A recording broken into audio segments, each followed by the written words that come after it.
what does it mean? It means he is given everything he needs. Okay. God wouldn't approve of. Okay. He shows in his life where he disappointed God, and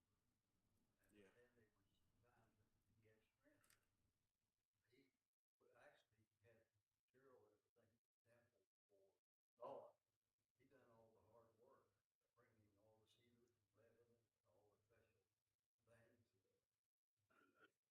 all the special things. He done some evil things. Yeah. He played the harp, and he was a composer. He had a harp. Yeah. It's interesting, you know, you mentioned two or three things that I want to highlight on. You talked about how that he suffered and struggled. You know, what is the purpose of our suffering and struggling? That's a different lesson, but just to touch on it, since we're kind of talking about that, you know, there were definitely the point of some of these Psalms we're talking about is giving praise to God. Look, when I'm in trouble, when I'm suffering, when I don't know where to turn, God has always been a shepherd to me. What is the purpose of suffering? A lot of times people will say, I don't even believe there is a God, because if there's a God, why would he allow people to suffer? What in your life, just personally, I'm not even necessarily looking for a biblical answer. I'm just asking you, in your life, what has suffering done for you? Strengthened you, yeah. You know, you ever see anybody who was raised by parents that gave them everything they wanted? They never had to want for anything. They never had a struggle. The minute the coach told them they didn't get to play as long as they wanted, they threw a fit, and mom and dad went and talked to the coach. And the minute the teacher gave them too many problems for homework, they went and talked to the teacher. And the minute the principal said you can't do this, they went and talked to everything they wanted. They always got their way. What kind of person are they when they're an adult? Weak. Have a hard time. Yeah. What if they go to work and the boss says you got to do this? What if they went to work for Hero Plumbing and he said, hey, at 7 o'clock tonight, you got to go fix this guy's plumbing? And he goes, wow, I've never had to do something I didn't want to do. So sometimes struggle makes us stronger, more prepared for the next struggle, and more able to help others who struggle.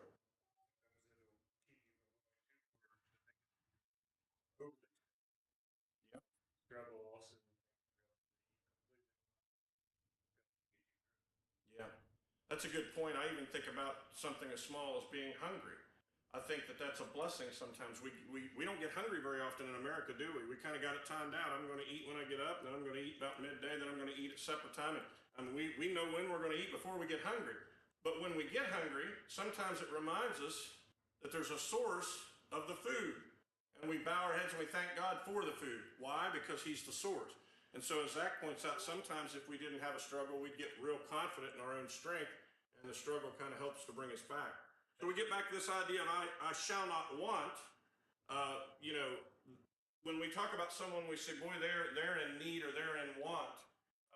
We understand, even with using those words, that we're not talking about the trivial things. You know, I'd like to have a new truck, or I want a new truck, or we understand what is being said here. And it goes along with what we've already said. One of the translations I looked at that says it more in a modern way that we would talk says, I'm never in need.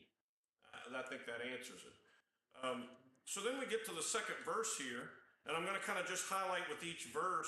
Maybe some of the verses we'll have to split it up and point out two different things, but we're going to point out a little something here. So the second verse basically talks about the fact that of the things, it begins talking about this list of things that he's not in want of, that God provides for him. He says basically, I shall not lack rest. He says he makes me to lie down in green pastures. He leads me beside still waters. We talked about that a little bit last week, didn't we? You know, this idea, and we're going to touch on that again as we look at some of the other things here in this psalm a little later. We'll kind of come back to this idea. But God provides and takes care of us and gives us that comfort and that peace. And so, you know, he says, God's my shepherd. I don't have any needs. I don't lack for rest because he provides ways for me to get that. I don't lack life. Look at the 23 verse 3. He restores my soul. I don't know if this is true or not, but I've been told and read some things that sheep sometimes will, you know, typically you look out in the field, you see sheep, you don't really see them laying down much. Typically they're standing, but there are times when there'll be a wallowed out place. And I understand that sometimes a sheep will lay down in that depression on the ground.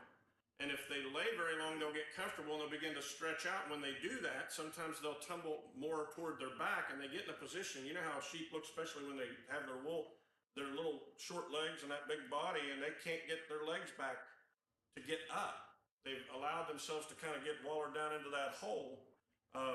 And what happens is they begin to frantically panic. They kind of look like a turtle on its back. And the harder they try, guess what happens? Worse it gets. It seems like the more they try, the more the legs become straight up and they just squirm and they can't get out of it. And then along comes the shepherd. And the shepherd will restore the sheep back to a position that it can get back on its feet. How often are we like these sheep? And we know the answer to that. Sometimes, we spiritually get on our backs and we need help. And the harder we try to handle it ourselves, what happens? Worse it gets sometimes. We think that we can handle it, but God can restore us when we've fallen down. And so we get to the next part of that verse. He guides me along the paths of righteousness. So we see that not only does he not lack for rest and for life, but guidance. One characteristic about a sheep, I want you to think about this for a second. What's one of the things about sheep that's interesting? They're fairly well mannered. A lot of times they'll follow the shepherd, but one thing about sheep that's very interesting that doesn't happen with herds of other animals is that they're very likely to wander off. There'll be one. You know why that happens?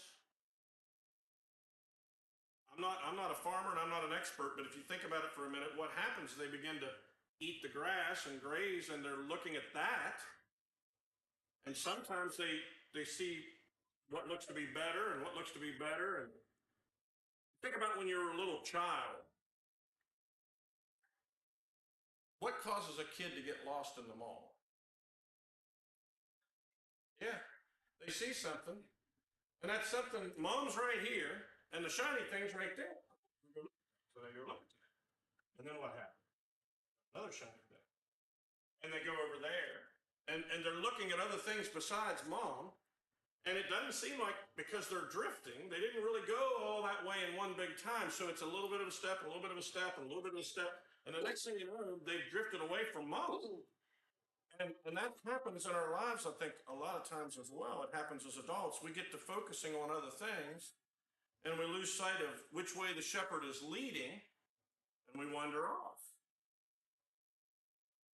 We're looking at the here and now oftentimes too, instead of looking down the road, realizing that we're wandering off the path that God would have us to be on. So David says, the Lord guides me.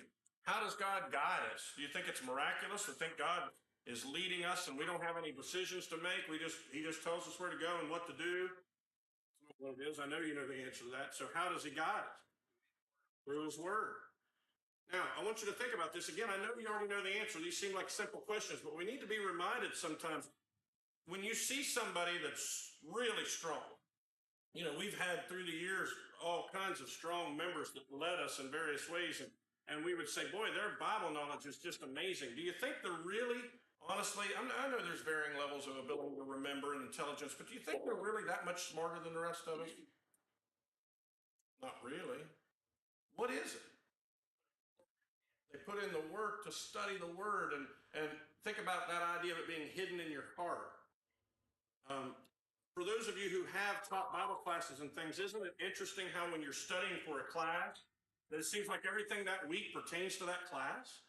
You're preparing a sermon, you're going to go speak somewhere or whatever the situation is, and it seems like, wow, that fits in with what I've been studying. Oh, wow, that fits in with what I've been studying. You see, you're putting God's word in your heart, and it's helping you to know how to respond and react and what to say and what to do. And so there's the guidance that we're talking about. Verse 4, I shall not lack safety. Look at what he says here. I will fear no evil, for you are with me. Your rod and your staff, they comfort me. Again, I think about parents and children. Children can be so brave when they know where mom and dad are. As a matter of fact, they'll be so brave to intentionally kind of wander off and look back and see how far they can get. But they're looking back in part to see if they're going to get in trouble, but in part to make sure you're still there. You know what I did one time to Aaron when he was small? We were going down the mall, and he wasn't getting real far away, but he would just get a little further ahead of us and a little further ahead of us. And every little bit, he'd look back. And every little bit, he'd look back. And finally, I just went and stepped into one of the stores. And he looked back. I wasn't there. And it startled me. And then I stepped out. And he stayed a little closer for a while. But then, of course, he grows up and gets further away again. But I think here David says, I don't fear anything. I'm not afraid of anything. Why? Because you're with me. And that's how we are. Dad and mom are with us. A friend is with us. I don't know why it is. I was teasing Brenna Board. We went camping with John and Brenna Board, and it was about 10 o'clock at night. We're sitting around the fire, and we decided, let's go take our showers and go to bed. Well, John and Brenna have a van, and they didn't have a shower in the van, so they went to use the shower house. Bobby and I had our camper, and we had a shower in the van, and Brenna said, Bobby, are you going to shower in the camper or shower in the shower house? You know what she was saying? I'd like for you to go with me. I don't want to go by myself. And I said, Brenna, if somebody attacks you, what do you think Bobby's going to do? And she said, I know, but it just feels better when someone's with you. It does, doesn't it? Especially if that someone's big and that someone's strong and that someone, and so look at what he says. He says, your rod and your staff, they comfort me. I take confidence in that. And so, again, I go back to the sheep, and I did a little bit of research there, and there are times, where the shepherd has to lead the sheep from these high pastures in the summer through these valleys and these lowlands for the winter. And there are times where these sheep will pass through these dangerous places. Sometimes there'll be high grass, and you know how that works. We've all seen those videos on TV where there'll be something that's lurking in that high grass, hunkered down, waiting to strike. And the shepherd has to be the leader. They're the ones observing and protecting and those kinds of things. And so the whole idea of that rod and that staff and checking things out. And so while he's going through these times, trying to get to those green pastures and that calm water, he says, God, there are times when I would be afraid, but I'm not, because you're with me and you're checking, and your rod and your staff, they're comforting me. He says, it's a comfort to me to know that you're there. I don't know how, I was just with Linda yesterday as her brother passed away. And after things kind of calmed down and the doctors had finished what they needed to do, and they had signed some paperwork and everything, Linda came out and she said, I don't know how people go through this without God and without God's people, without the church. And I don't either. That's traveling without God's rod and God's staff and God's comfort and God's protection. And I don't understand why anyone would choose to do that. But as Christians, we have the same confidence that David's talking about here. When we go through these trials and through these problems, we have that confidence of God. What's that?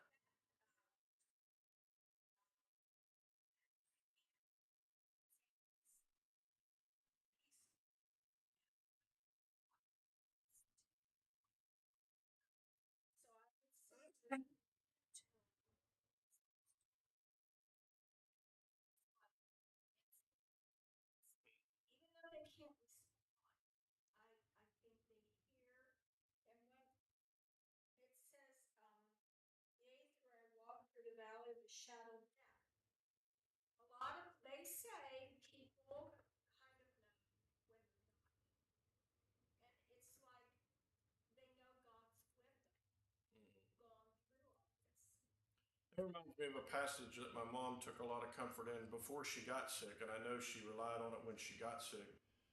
Think about the passage where Jesus is teaching about the rich man and Lazarus, and we read that oftentimes, and there's a lot of lessons we can get from that. The rich man saying, I'm in torment here. Can you get someone, or first of all, can you get someone to go warn my brothers? I don't want them to come here. And second of all, could you have Lazarus dip his finger in water and cool my tongue? He was so used to Lazarus being the one waiting on him, he couldn't get that out of his head. And remember, he was told by Abraham, he said, listen, while you lived on this earth, you fared sumptuously. You had everything you wanted. And Lazarus, he would have just loved to have the crumbs that were falling from your table. But I go back to the beginning of that, because it says that there were two men who died, and it says that the rich man died and was buried, but it says that Lazarus died and what? The angels were with him. The angels came and carried him to a place of peace, Abraham's bosom. So this whole idea here of I fear no evil and you are with me, and though I walk through the valley of the shadow of death, even at that point, God says, I'm not going to leave you alone. You're not going to have to make that transition by yourself. I'll be with you. And I think that's a great point, Vicki, and a very comforting thought.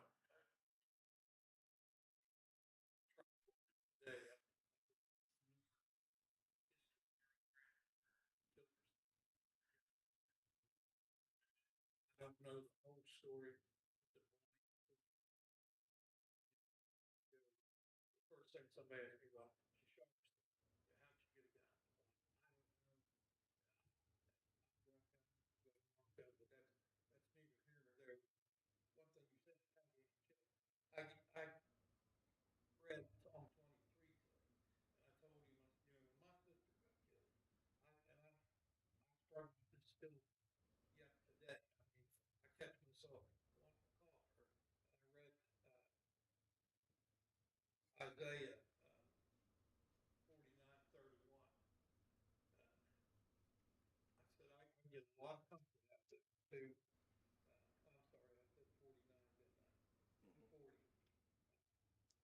40. And it says, but they that wait upon the Lord shall renew their strength. They shall mount up with wings as eagles. They shall run and not be weary, and they shall walk and not be faint. And this guy's a great guy. He's probably one of the best workers that I've got as far as if I say this has to be done, this is the he doesn't keep following. He does not go to church. Uh, yeah, we were in Tennessee a couple of weeks ago. Uh, one of the things brought up is Wednesday. And you're really down something bad. Don't say a prayer. And how many times do we say that? But do we say a prayer? Yeah, we intend to. And I've tried since then. This is not Kevin speaking. I said, we can. I'll pray for you. We'll pray right now again. And he's struggling really hard. Why would God let that happen? Yeah. And that's a very common struggle. The idea of the prayer, by the way, I've gone through that in my own mind. I knew a guy very well that was a gospel preacher, a very good guy. And when someone would tell him that, he'd say, I'll pray for you. He said, why don't I pray with you? And he would do it right there. That's not a bad idea. The only thing sometimes we're in a spot where it can almost look like a show, and so we have to be careful. But I've thought the same thing. I've tried to really, really hard. And that's not to say that I don't include them in my prayers down the line, but I've really tried hard. If you call me and say, hey, such and such just happened, dad and mom's house burned down. I try to say, I try to pray right then because first of all, we don't, why would we wait? Why would we want, but not to say God wouldn't be there, but he wants to hear from us. And so I try to do it right then, but, there's a lot of folks that struggle with this idea of why would God and allow suffering and pain and these kinds of things to happen. We have to remember that the Bible's very clear. We either believe it or we don't. If we don't believe it, we don't believe any of it. If we believe it, we have to believe all of it. And in the beginning, God created a garden. That garden's very emblematic of heaven. It was a place where we didn't have to work. It was a place where God provided everything. There was no sin in the garden.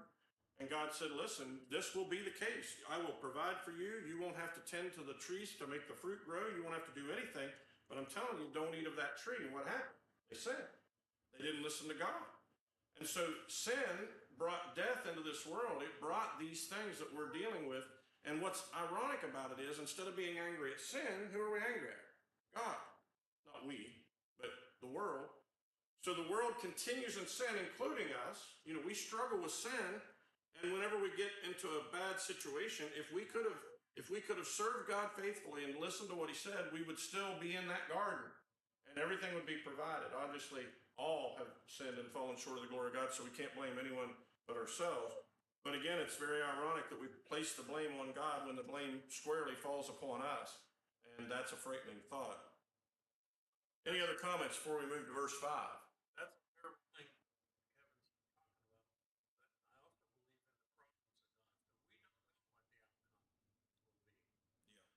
Yeah, that's true.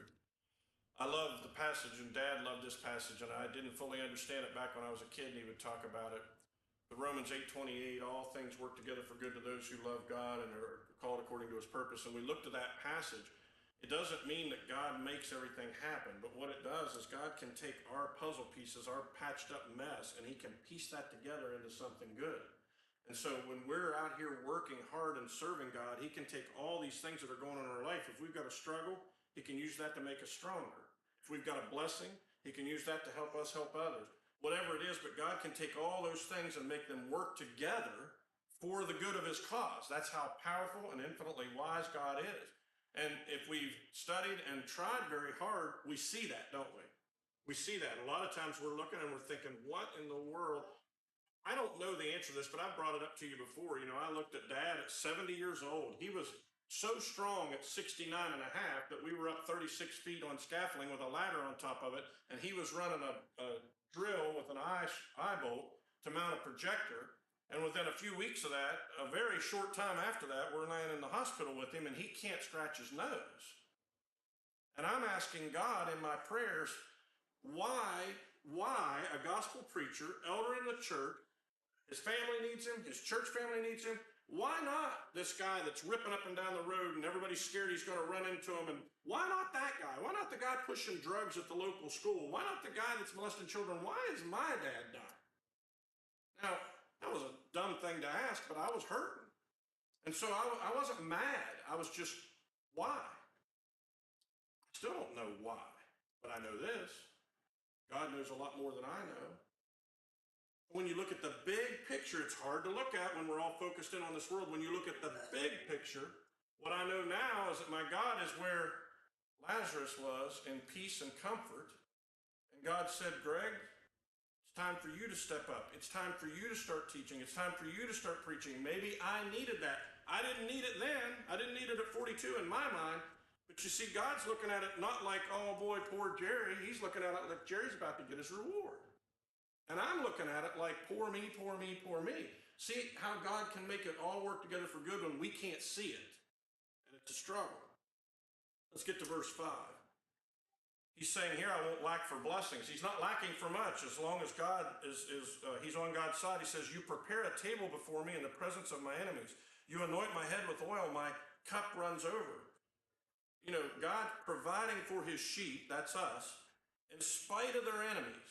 In spite of the efforts of their enemies, he says there's a point where you're going to be anointed with oil. You're going to be raised up into this place of glory. And guess who's going to witness it? All those people who've been jabbing at you and poking at you and wearing you out and mocking the fact that you serve God. And they're going to see it. You prepare a table before me in the presence of my enemies. God's friends triumph in the very presence of their foes. You anoint my head with oil. He shows value there. That oil, that costly oil, there was a value to us. My cup runs over. There's more blessings than I can count and hold. How many people in here know all their blessings and can count them and list them? None of us. We know there's more than we know what to do with. We don't know what we do without them, but God runs our cup over, more and more and more. Then it says here in the last verse, basically, I shall not lack for a home. Surely goodness and mercy shall follow me. How long? All the days of my life. And I'll dwell in the house of the Lord forever. This is speaking to our well-being. When we see someone who goes through a tragic time, maybe there's a man who's serving in the military and he's a fallen soldier and he doesn't make it back home and he's got a wife and children. Maybe there's a police officer who's serving in one of the cities and he goes into a dangerous situation and he gets shot and he dies.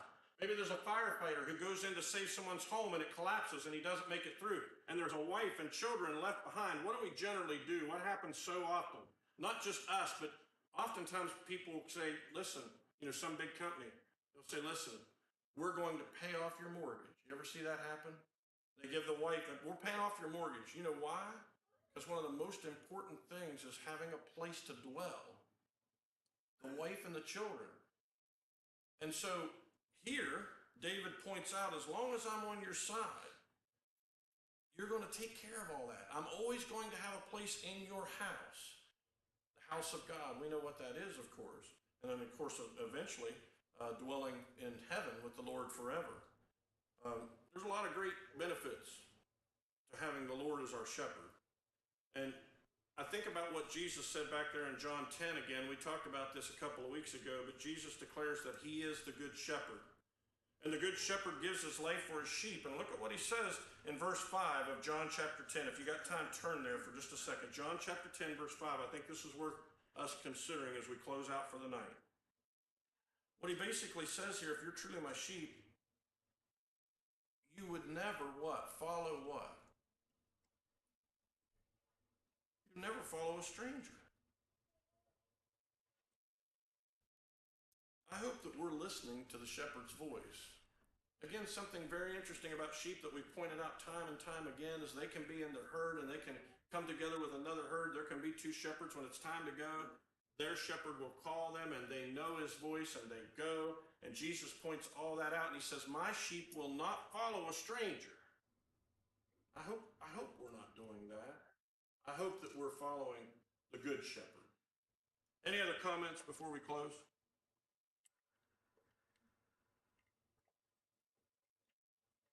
I really thought that we would probably get over to Psalm 32. We'll look at that next week. We're not going to look at it in as much detail as maybe we did some of these others, but I want to point out some things about it leading into Psalm 51. So we're going to look at what's going on. You remember David's life. We pointed out tonight he was a shepherd boy. We pointed out he becomes a king, but there's that part in the middle that Bill pointed out where he had some struggles, and he really did some things he shouldn't have done, and yet he was super talented. And I was reminded as Bill said that about how God, sometimes we get caught up in sin and we start to think we're not valuable. We start to have a low self-esteem and we begin to think, how could God want me? Think of the things I've done. But I want you to think about David. Think about what he did. He took another man's wife and then he tried to cover it up by having that man put in the front lines because he had the power to do it. And that man ends up dying. He's a murderer. He's an adulterer. Look at what he did. Look at Saul. Saul is contributing to, he's going and getting the paperwork. I'm going to go chase down these Christians who have been run out of Jerusalem because of my persecution, and I'm going to go chase them down in Damascus. I'm going to bring them back here, and I'm going to throw them in prison. Oh, by the way, Stephen, you want to preach about Jesus? I consent to your stoning. He stood there and held the clothes of those who were beating Stephen to death with rocks. But God said, Saul, you've got some talent, and you've got some ability, and you're not afraid of anybody. And I'm going to use that. The same with David. And so what we see is that personality get changed by a change of heart. And that's what we're going to look at next week, that idea of forgiveness that we see in Psalm 32, that idea of repentance that we see in Psalm 51. And I think that it might help us to recognize our value to God if we'll turn and use what we can toward him instead of fighting against him, how valuable maybe we can be in our service to him. So I hope you'll be able to be back for that, and we can look at that, Lord willing, next week.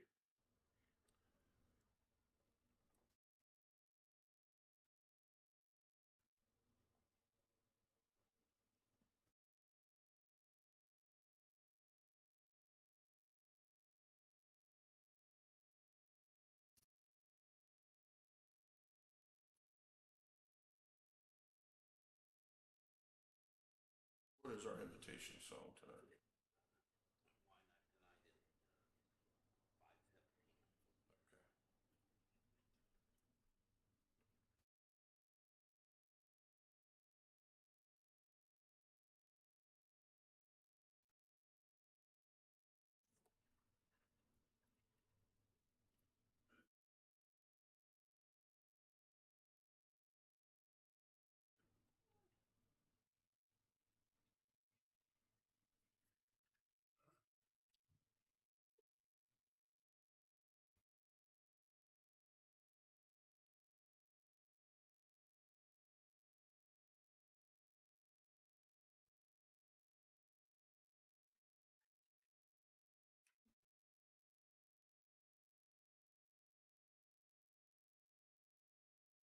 Song that Kelly has selected tonight to kind of encourage us to look at our life, and it asks a very important question: why not tonight? And that's a great question. If a person is outside of Christ, then why not tonight? Why not when you've heard about Jesus, when you've heard about the Creator who lowers himself below his own creation, the angels, and comes in the form of a man and serves as a perfect example, and then ultimately gives of his life, even though he had no sin, no reason that he should be, even in the trial where they were making up things. Pilate turns and says, I find no fault with this man. I can't think of a reason why we would put him on the cross. Then why didn't Jesus fight it? Why didn't he call the 10,000 angels that he had the power to call? And the reason was because it was necessary, not for his sin, but for your and mine. And so that would cause us, I would think, to repent. We would recognize that someone, the just, died for the unjust. We would want to confess his name to be the Christ. Who is it that you're putting your faith and confidence in that you're not going to have to pay the price of your sin? Well, it's Jesus Christ, my Lord and Savior, God's Son.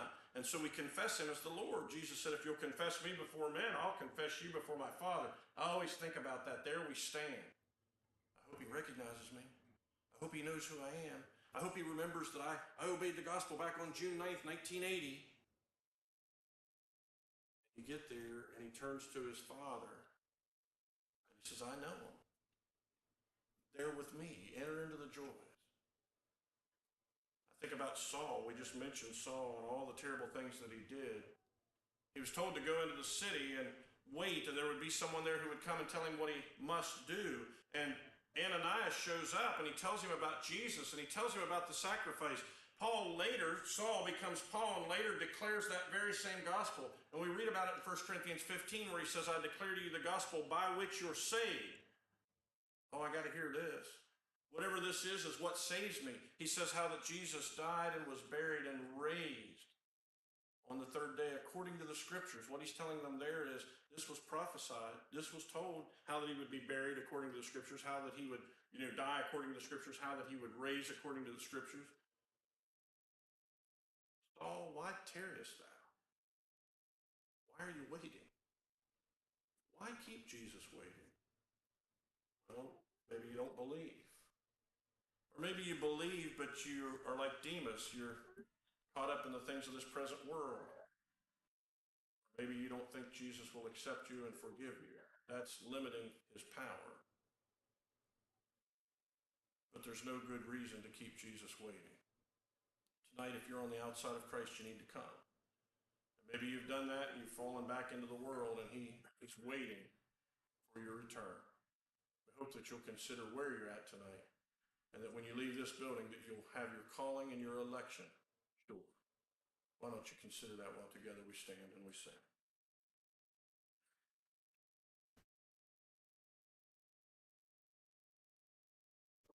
Oh, do not let the word be taught.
I wanted to mention that Greg and Brittany are traveling as well. I failed to mention that, but keep them in your prayer. They'll be coming back sometime, I think, the end of the week or the first of next week. But keep them in your prayers as they're away from us. And we'll ride. Okay. So I hope they're having a good time and a safe travel back home. I'll turn it over to them. Do we have any announcements being made at this time?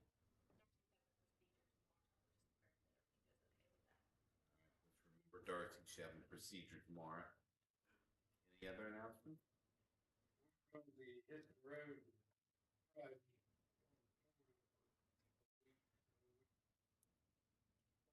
prayer for safe travel. Yeah, I hear you. Safe travel for.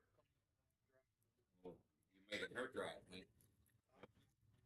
Okay. All right. Safe travel for them. Any other announcement?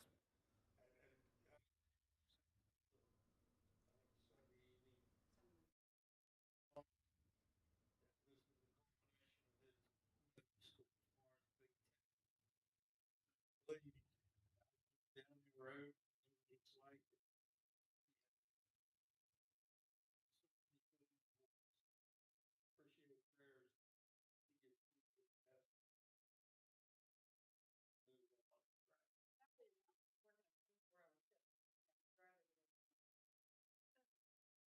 Prayer for Andrew with these testing. Any other? Hearing none. Brother Gary, would you dismiss us tonight? Father in heaven, we thank you for another day of life. And we thank you, Father, for all the blessings you give to us each day. And Father, we thank you for this opportunity. We're grateful that we always have receptive hearts to the truth and be willing to learn things to be better Christians in the future than we did in the past. We pray, Father, for those that have been mentioned here this evening and deal with health issues each day. Pray you'll watch over them and comfort them and see good your sight. You bless them with health and strength again. We thank you for hearing the prayers for those that we have prayed for, Father. We thank you. Sue's surgery went well and the Kathy's treatment went good. Continue to be with them and all those, Father, that we pray for. We pray now as we're about to separate